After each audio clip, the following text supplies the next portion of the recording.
Sena Laipakta Phongkiba Manipur Daval Company 1916-1919 Article Asibu Ibirakpa 𝐌𝐀𝐍𝐈𝐏𝐔𝐑 Malemgi Ahanba Lanjao asi 1914 gi July 28 tagi hauraga 1918 gi November 13 fauba soknaki Malemgi Lebak Ayamba Allied Powers amasung Central Power haina nakpak tanaki Allied Force da maru oina United Kingdom, France, Russia, Japan, United States amasung Italy yawi Central Power da maru oina yaukiba lebakti Germany, Australia, Hungary, Ottoman Empire amasung Bulgaria ni lan asida Central Powers maithiki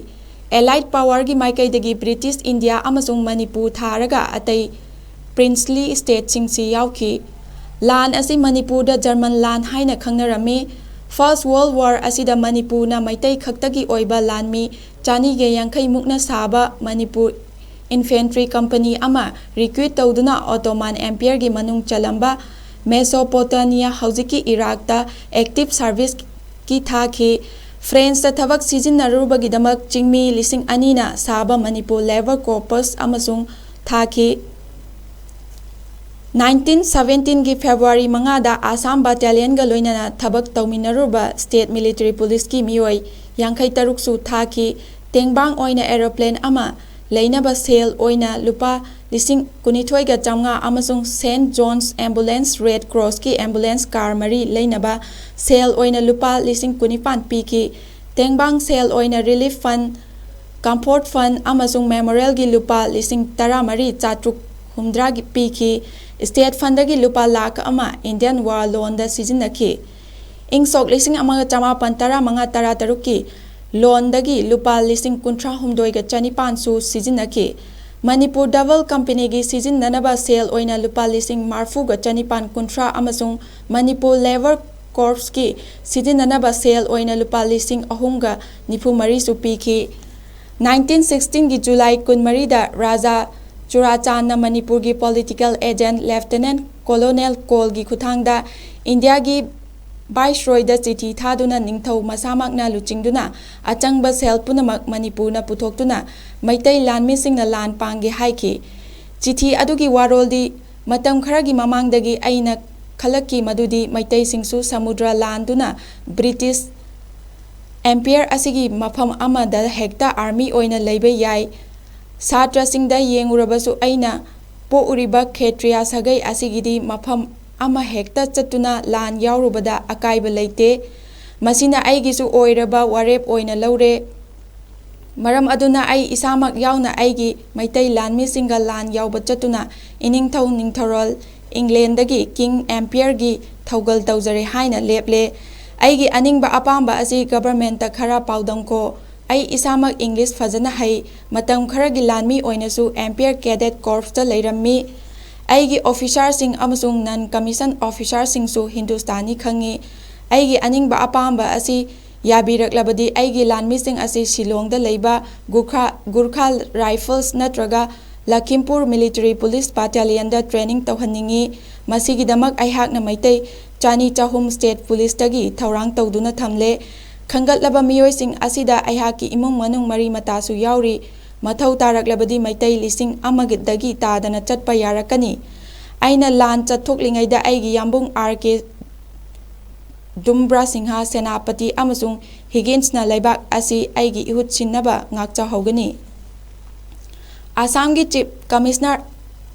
Arkadel Irlena Churachandna Samudra landuna Magi lanmi singa lan chatkani haiba warep asida aduki matik thagatki Hindu lainingi amang atada kahena hakchinba maitai singna masana yazaba asigumba warep ama laurakpa haibasi masina ahanbani Manipur gumba yamna tamba mafam amada leiba leibak asigi ningthau amana masagi chatnabasingi yotlhingdagi nantoktuna King Empire gi thaugal tawgani hairakpasi British Empire gi yamna chauthokchiningai ni haina lauki Chahi anigi mamangda Churachandna mi chamaga kunna saba company ama Imperial Sports amasung minor gi tengbang naba tharakke haibada government na yakhide masida Churachandna nungaikide amuk nauhaunana Churachandna masa yauna lan chatke hairaklabada British India government na kupna khanaki. Manipurdagi recruit tawgadoriba maitai lanmising asi military unit ahum haibadi Seper amasung Minor Company, Pioneer Company amasung Rifle Company gi manungda karambada pusinbana khwaidagi fagani haina khanarami.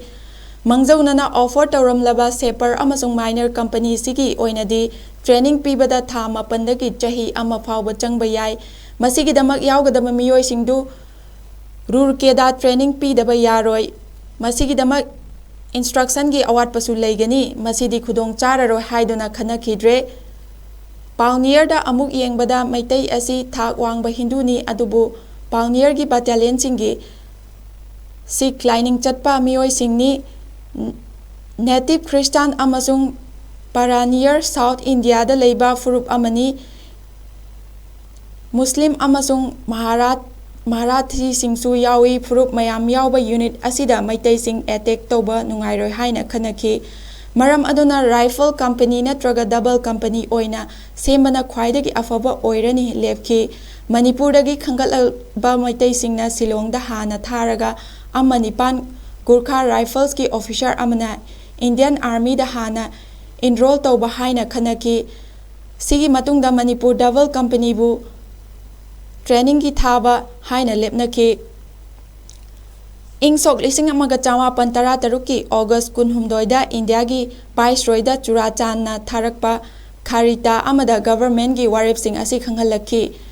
Churachan masamak lanfam da hakthengna na yawbagi mahut maitai lanmi sing bu pukning thogatpa oina training loirakpa matamda Churachan na Lansdowne da lengbirakuna makoi bu pukning thogatnaba su hairakhi. Egypt na Lansdowne da Bikaner gi Maharaj na mahaki Bikaner Camel gi Corps bu pukning thogat kibaga Churachan su tawbina bahairakhi. 1916 gi October thada Manipur da yamna chawba ising ichaw ama nangki. Masiga mari leinana Churachan na Viceroy da chithi ama thaki. Chithi adugi maroldi Manipur da achawba ising ichaw ama mayoknabagi lau panba ngamkhidre. Leiramba leibak ama oibana Manipur matomtana masi thengnaba ngamdre. India government na tengbang ninglabadi hana yanakiba double company gi achangba senpam Manipur na puthokani haina plan adu hongloi haiki. Manipur na ising ichaw asida mathau takibasi lupa lakh ahumgi loan ni 1912-14 da laukiba lupa lakh amaga lising humdra mangagi loan su singdokpa ngamdribanina Manipur double company asigi achangba sel gi saruk khara puthokpa oina lepnaki. 1916 gi December 11 da Manipur double company gi khangatlaba ahanba miyoi chamaga marfu nithoi training gi damak Manipur thadoki. 1917 gi February 5 da ani suba draft oina khangatlaba miyoi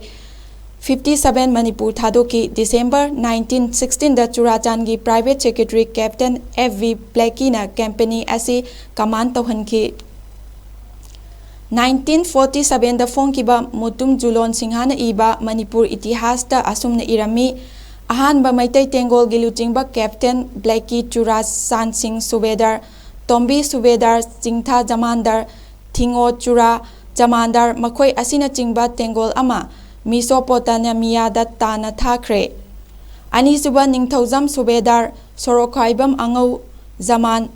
Zatra Singha Jamandar, Telem Jamandar asina chingba tengol na Lansdowne da depot thaki. 1916 gi December kunda Manipur double company gi ahanba draft Guwahati da thunglaki. Makoi asi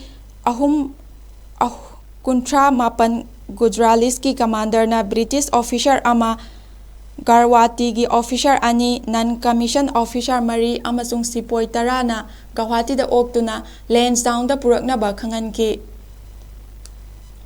Ahanba Gurkha battalion da attach taunaba khanaram libasi 1917 gi November da piba report amada Manipur singi special company asi Lansdowne gi 30 Garhwal rifles da attach tauki. February gi 1917 da Churachan na Lansdowne da chatuna Manipur double company gi unarui. Makoi asi 1917 gi December 25 da Mesopotamia da chatnaba khanganki. Mafam aduda chamaga mari rifles da reinforce tauki. 1938 ꯐꯣꯡꯈꯤꯕ F.H. ꯖꯦꯝꯁꯅ ꯏꯕ ꯂꯥꯏꯔꯤꯛ history of the first ꯕꯥꯇꯦꯂꯤꯌꯟ ꯇꯔꯨꯛ ꯔꯥꯖꯄꯨꯇꯥꯅꯥ ꯔꯥꯏꯐꯜꯁꯇ ꯑꯁꯨꯝꯅ ꯏꯔꯝꯃꯤ ꯃꯅꯤꯄꯨꯔꯁꯤꯡ ꯑꯁꯤ ꯎꯔꯗꯨ ꯂꯣꯟ ꯈꯪꯗꯕ ꯃꯔꯝꯅ ꯃꯈꯣꯏ ꯑꯁꯤ ꯑꯇꯩꯒ ꯄꯨꯟꯁꯤꯟꯅꯗꯅ ꯇꯣꯉꯥꯟꯅ ꯃꯈꯣꯏꯒꯤ ꯑꯣꯐꯤꯁꯥꯔ ꯀꯦꯞꯇꯦꯟ ꯕ꯭ꯂꯦꯀꯤꯒꯤ ꯃꯈꯥꯗ ꯑꯗꯨꯝ ꯊꯝꯈꯤ꯫ ꯗꯣꯛꯇꯔ ꯀꯦꯞꯇꯦꯟ ꯀꯤꯡ ꯍꯥꯏꯕ ꯑꯣꯐꯤꯁꯥꯔ ꯑꯃꯁꯨꯡ ꯃꯈꯣꯏꯒ ꯂꯣꯏꯅꯈꯤ꯫ Report on the administration of ꯑꯁꯥꯝꯗ ꯑꯁꯨꯝꯅ ꯏꯔꯝꯃꯤ ꯃꯍꯥꯔꯥꯖꯥ ꯆꯨꯔꯥꯆꯥꯟꯅ 1813ꯇ ꯂꯤꯡꯈꯠꯈꯤꯕ ꯗꯕꯜ ꯀꯝꯄꯦꯅꯤꯅ 103 ꯋꯦꯂꯦꯟꯁ꯭ꯂꯦ ꯔꯥꯏꯐꯜꯁꯀ ꯄꯨꯟꯅ ꯃꯤꯁꯣꯄꯣꯇꯥꯃꯤꯌꯥꯗ ꯆꯍꯤ ꯑꯃꯒ ꯃꯈꯥꯏ ꯁꯔꯚꯤꯁ ꯇꯧꯔꯨꯔꯕ ꯃꯇꯨꯡ ꯃꯦ 1919ꯗ ꯃꯅꯤꯄꯨꯔꯗ ꯍꯜꯂꯛꯈꯤ꯫ F.H. ꯖꯦꯝꯁꯅ ꯃꯈꯥꯒꯤ ꯂꯥꯏꯔꯤꯛꯇ ꯑꯁꯨꯝꯅ ꯏꯔꯝꯃꯤ ꯇꯔꯀꯤꯒꯤ ꯂꯥꯟ ꯂꯣꯏꯔꯗꯨꯅ ꯃꯅꯤꯄꯨꯔ ꯗꯕꯜ ꯀꯝꯄꯦꯅꯤ ꯌꯥꯎꯕ ꯋꯦꯜꯁ꯭ꯂꯦ ꯔꯥꯏꯐꯜꯁ ꯑꯁꯤ ꯃꯤꯔꯖꯥꯅꯥꯗ ꯊꯨꯡꯂꯈꯤ꯫ ꯕꯥꯒꯗꯥꯗꯇ ꯅꯨꯃꯤꯠ ꯅꯤꯅꯤ ꯍꯨꯝꯅꯤ ꯂꯩꯔꯝꯃꯤ꯫ 19 ꯅꯕꯦꯝꯕꯔ 1918ꯗ ꯕꯥꯒꯗꯥꯗꯇ ꯃꯈꯣꯏꯅ ꯑꯦꯊ꯭ꯂꯦꯇꯤꯛ ꯁ꯭ꯄꯣꯔꯠꯁ ꯑꯃ ꯁꯤꯜꯂꯝꯃꯤ꯫ 22 ꯐꯦꯕ꯭ꯔꯨꯋꯥꯔꯤ 1917ꯗ ꯃꯤꯔꯖꯥꯅꯥꯗꯒꯤ ꯏꯟꯗꯤꯌꯥꯒꯤꯗꯃꯛ ꯈꯣꯡꯁꯥꯜꯂꯛꯈꯤ꯫ ꯇ꯭ꯔꯦꯟꯗ ꯀꯨꯠ ꯑꯜ ꯑꯃꯔꯥ ꯏꯔꯥꯛ ꯐꯥꯎꯕ ꯂꯥꯛꯈꯤ꯫ ꯀꯨꯠꯀꯤ ꯍꯤꯗ ꯑꯃꯔꯥ ꯏꯔꯥꯛ ꯐꯥꯎꯕ ꯑꯃꯨꯛ ꯂꯥꯛꯈꯤ꯫ ꯑꯃꯔꯥꯗꯒꯤ ꯇ꯭ꯔꯦꯟꯗ ꯅꯦꯍꯔꯨꯃꯗ ꯊꯨꯡꯈꯤ꯫ ꯃꯐꯝ ꯑꯁꯤꯗ ꯆꯌꯣꯜ 3 ꯄꯟꯗꯨꯅ ꯂꯩꯔꯕ ꯃꯇꯨꯡ ꯃꯥꯔꯆ 19ꯗ ꯖꯍꯥꯖꯇ ꯕꯣꯝꯕꯦꯒꯤꯗꯃꯛ ꯈꯣꯡꯁꯥꯜꯂꯛꯈꯤ꯫ ꯁꯃꯨꯗ꯭ꯔꯗꯨꯗ ꯅꯨꯃꯤꯠ 6ꯅꯤ ꯂꯥꯛꯂꯕ ꯃꯇꯨꯡ ꯕꯣꯝꯕꯦꯗ ꯊꯨꯡꯂꯈꯤ꯫ ꯕꯣꯝꯕꯦꯗꯒꯤ ꯀꯦꯞꯇꯦꯟ ꯕ꯭ꯂꯦꯀꯤꯅ ꯂꯨꯆꯤꯡꯕ ꯃꯅꯤꯄꯨꯔ ꯀꯝꯄꯦꯅꯤꯒ ꯔꯥꯏꯐꯜꯁꯀꯤ ꯑꯇꯩ ꯂꯥꯟꯃꯤꯁꯤꯡꯒ ꯀꯥꯏꯅꯈꯤ꯫ ꯅꯨꯃꯤꯠ 10ꯅꯤ ꯀꯦꯝꯞꯇ ꯂꯩꯈꯤ꯫ ꯃꯦꯁꯣꯄꯣꯇꯥꯃꯤꯌꯥꯒꯤ ꯂꯥꯟ ꯑꯁꯤꯗ ꯃꯅꯤꯄꯨꯔꯒꯤ ꯀꯝꯄꯦꯅꯤꯅ ꯑꯦꯇꯦꯆ ꯇꯧꯔꯨꯔꯕ ꯋꯦꯜꯁ꯭ꯂꯦ ꯔꯥꯏꯐꯜꯁ ꯔꯥꯖꯄꯨꯇꯥꯅꯥ ꯔꯥꯏꯐꯜꯁꯀꯤ ꯑꯣꯏꯅ ꯕ꯭ꯔꯤꯇꯤꯁ ꯑꯣꯐꯤꯁꯥꯔ 3, ꯏꯟꯗꯤꯌꯟ ꯑꯣꯐꯤꯁꯥꯔ 8,989, ꯅꯟ ꯀꯃꯤꯁꯟ ꯑꯣꯐꯤꯁꯥꯔ ꯑꯗꯨꯒ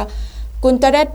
ꯐꯣꯂꯣꯋꯔ ꯁꯤꯈꯤ꯫ ꯁꯤꯈꯤꯕꯁꯤꯡ ꯑꯁꯤ ꯃꯤꯡꯗ ꯔꯦꯖꯤꯃꯦꯟꯠ ꯑꯁꯤꯅ ꯕꯥꯒꯗꯥꯗꯇ ꯂꯩꯕ ꯃꯤꯁꯣꯄꯣꯇꯥꯃꯤꯌꯥꯗ ꯃꯦꯃꯣꯔꯤꯌꯦꯜ ꯆꯔꯆꯀꯤ ꯃꯤꯡꯁꯦꯜ ꯑꯃ ꯀꯠꯂꯝꯃꯤ꯫ ꯃꯅꯤꯄꯨꯔ ꯀꯝꯄꯦꯅꯤꯅ ꯗꯦꯜꯂꯤꯗ ꯊꯨꯡꯂꯕ ꯃꯇꯝꯗ ꯃꯍꯥꯠꯃꯥ ꯒꯥꯟꯙꯤꯅ ꯔꯣꯂꯦꯠ ꯕꯤꯜꯒꯤ ꯃꯥꯌꯣꯛꯇ ꯆꯔꯥ ꯍꯦꯜꯂꯒ ꯙꯔꯅꯥ ꯇꯧꯕ ꯅꯨꯃꯤꯠ ꯇꯥꯈꯤ꯫ ꯅꯨꯃꯤꯠ ꯑꯁꯤꯗ ꯗꯦꯜꯂꯤꯒꯤ ꯃꯤꯌꯥꯝꯅ ꯑꯆꯧꯕ ꯏꯍꯧ ꯑꯃꯁꯨ ꯍꯧꯈꯤ꯫ ꯃꯤꯌꯥꯝꯅ ꯂꯝꯕꯤꯗ ꯆꯦꯜꯂꯤꯕ ꯒꯥꯔꯤ ꯑꯃꯁꯨꯡ ꯇꯣꯡꯒꯥꯁꯤꯡ ꯊꯤꯡꯈꯤ꯫ ꯅꯨꯡꯊꯤꯜꯒꯤ ꯄꯨꯡ 1 ꯇꯥꯔꯛꯄ ꯃꯇꯝꯗ ꯃꯤꯌꯥꯝꯒꯤ ꯃꯣꯕ ꯑꯃꯅ ꯔꯦꯜꯋꯦ ꯁ꯭ꯇꯦꯁꯟꯗ ꯄꯣꯠꯆꯩ ꯌꯣꯟꯕꯁꯤꯡ ꯊꯤꯡꯕ ꯍꯧꯈꯤ꯫ ꯃꯁꯤꯗ ꯅꯤꯡꯉꯥꯏ ꯁꯪꯗꯥꯅꯔꯛꯄꯗꯒꯤ ꯔꯦꯜꯋꯦ ꯄꯨꯂꯤꯁꯅ ꯑꯦꯖꯤꯇꯦꯇꯔ 2 ꯐꯥꯈꯤ꯫ ꯋꯥꯍꯧ ꯑꯁꯤꯗꯒꯤ ꯌꯥꯝꯂꯕ ꯃꯣꯕ ꯑꯃꯅ ꯔꯦꯜꯋꯦ ꯁ꯭ꯇꯦꯁꯟ ꯊꯨꯒꯥꯏꯅꯕ ꯆꯪꯁꯤꯜꯂꯛꯈꯤ꯫ ꯄꯨꯂꯤꯁ ꯑꯣꯐꯤꯁꯥꯔ ꯑꯃꯅ ꯁ꯭ꯇꯦꯁꯟ ꯑꯁꯤꯗ ꯃꯅꯤꯄꯨꯔꯗ ꯍꯟꯒꯗꯧꯕꯒꯤ ꯉꯥꯏꯗꯨꯅ ꯂꯩꯔꯤꯕ ꯀꯦꯞꯇꯦꯟ ꯕ꯭ꯂꯦꯀꯤ ꯑꯃꯁꯨꯡ ꯃꯅꯤꯄꯨꯔ ꯀꯝꯄꯦꯅꯤꯒꯤ ꯃꯩꯇꯩꯁꯤꯡꯗꯨꯗ ꯃꯣꯕꯁꯤꯡ ꯑꯁꯤ ꯊꯤꯡꯕꯗ ꯃꯇꯦꯡ ꯄꯥꯡꯕꯤꯅꯕ ꯍꯥꯏꯖꯈꯤ꯫ ꯃꯅꯤꯄꯨꯔ ꯀꯝꯄꯦꯅꯤꯅ ꯔꯥꯏꯑꯣꯇꯔꯁꯤꯡ ꯑꯗꯨ ꯁ꯭ꯇꯦꯁꯟꯗꯒꯤ ꯀꯤꯟꯁ ꯔꯣꯗ ꯐꯥꯎꯕ ꯇꯥꯟꯊꯣꯛꯈꯤ꯫ ꯅꯣꯡꯃꯩ ꯔꯥꯎꯟꯗ 2 ꯀꯥꯞꯇꯨꯅ ꯀ꯭ꯋꯤꯟꯁ ꯒꯥꯔꯗꯦꯟ ꯐꯥꯎꯕ ꯇꯥꯟꯊꯣꯛꯇꯨꯅ ꯃꯩꯇꯩ ꯃꯆꯥꯁꯤꯡꯅ ꯁꯪꯗꯨꯅ ꯃꯊꯪꯒꯤ ꯅꯨꯃꯤꯠ ꯐꯥꯎꯕ ꯂꯩꯈꯤ꯫ ꯃꯅꯤꯄꯨꯔ ꯗꯕꯜ ꯀꯝꯄꯦꯅꯤꯅ ꯂꯥꯟ ꯂꯣꯏꯔꯗꯨꯅ ꯃꯅꯤꯄꯨꯔꯗ ꯍꯜꯂꯛꯄꯒꯤ ꯃꯇꯥꯡꯗ ꯆꯩꯊꯥꯔꯣꯜ ꯀꯨꯝꯕꯥꯕꯥꯗ ꯑꯁꯨꯝꯅ ꯏꯔꯝꯃꯤ ꯃꯦꯒꯤ 9, 1918ꯗ ꯖꯔꯃꯟ ꯂꯥꯟ ꯆꯠꯂꯨꯕ ꯕꯤꯔꯥꯠꯀꯤ ꯁꯥꯍꯦꯕꯁꯤꯡꯅ ꯁꯤꯐꯥꯏ 250 ꯊꯨꯡꯂꯩꯌꯦ꯫ ꯆꯤꯡꯃꯩꯔꯣꯡꯗꯒꯤ ꯍꯧꯅ ꯕꯖꯥꯏꯒ ꯂꯣꯏꯅꯅ ꯁꯤꯐꯥꯏ ꯕꯦꯟ ꯂꯦꯡꯗꯨꯅ ꯑꯣꯛꯑꯦ꯫ ꯁꯅꯥꯊꯣꯡꯗ ꯏꯁꯩ ꯁꯛꯑꯦ꯫ ꯊꯣꯡ ꯃꯅꯨꯡ ꯆꯪꯂꯒ ꯁ꯭ꯔꯤ ꯃꯍꯥꯔꯥꯖꯅꯆꯤꯡꯕ ꯁꯅꯥ ꯀꯣꯅꯨꯡꯗ ꯂꯩꯔꯝꯕ ꯁꯤꯐꯥꯏꯒ ꯁꯂꯥꯃꯤ ꯇꯧꯗꯨꯅ ꯃꯍꯥꯔꯥꯖꯥ ꯈꯨꯔꯨꯝꯃꯦ꯫ ꯁꯤꯒꯤ ꯃꯇꯨꯡꯗ ꯃꯦꯁꯣꯄꯣꯇꯥꯃꯤꯌꯥ ꯂꯥꯟ ꯆꯠꯂꯨꯕ ꯃꯩꯇꯩ ꯃꯆꯥꯁꯤꯡ ꯃꯅꯤꯄꯨꯔ ꯁ꯭ꯇꯦꯠ ꯄꯨꯂꯤꯁꯇ ꯊꯕꯛ ꯆꯪꯈꯤ꯫ ꯃꯅꯤꯄꯨꯔ ꯗꯕꯜ ꯀꯝꯄꯦꯅꯤꯒꯤ ꯂꯥꯟꯃꯤꯁꯤꯡꯅ ꯃꯅꯤꯄꯨꯔꯒꯤꯗꯃꯛ ꯇꯧꯖꯈꯤꯕ ꯀꯠꯊꯣꯛꯄ ꯑꯁꯤꯅ ꯃꯅꯤꯄꯨꯔꯒꯤ ꯅꯤꯡꯊꯧ ꯆꯨꯔꯥꯆꯥꯟꯄꯨꯔ 1917ꯗ ꯁꯤ.ꯚꯤ.ꯏ.ꯅ ꯃꯤꯡꯊꯣꯜ ꯄꯤꯈꯤ ꯑꯃꯁꯨꯡ 1918ꯗ ꯖꯅꯨꯋꯥꯔꯤꯗ ꯔꯥꯖꯥꯗꯒꯤ ꯃꯍꯥꯔꯥꯖꯗ ꯀꯥꯈꯤ꯫ ꯇꯨꯡ ꯐꯥꯎꯕ ꯃꯊꯪ ꯄꯟꯕ ꯅꯤꯡꯊꯧꯅ ꯃꯍꯥꯔꯥꯖ ꯍꯥꯏꯕ ꯃꯤꯡꯊꯣꯜ ꯑꯁꯤ ꯂꯧꯕ ꯌꯥꯍꯟꯈꯤ꯫